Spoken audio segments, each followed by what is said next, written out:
Hola Baritero, me está preguntando mucha gente para ver el Rocket Raccoon que acabamos de poner en la página web, que ven las fotos o ven un poco el esto, pero no ven cómo es en realidad. Entonces voy a hacer un pequeño vídeo aquí para que veas cómo es el Raccoon. Bueno, este es, mira qué bonito es, mira qué bonito, ¿vale? Mira las orejitas, ¿vale? Y la cara más bonita que tiene. Pero, bueno, es grandecito, tiene el mismo movimiento, un poquito más flexible que antes, míralo, ¿vale?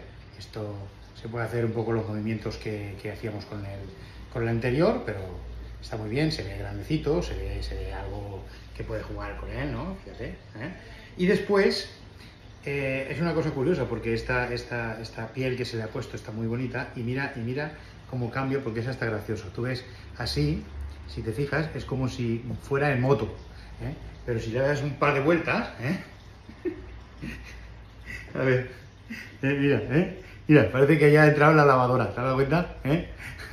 Bueno, pues este es para que juegues con él, para que diviertas a los nanos, y para que, cuidado, quieto, para que te entretengas un rato.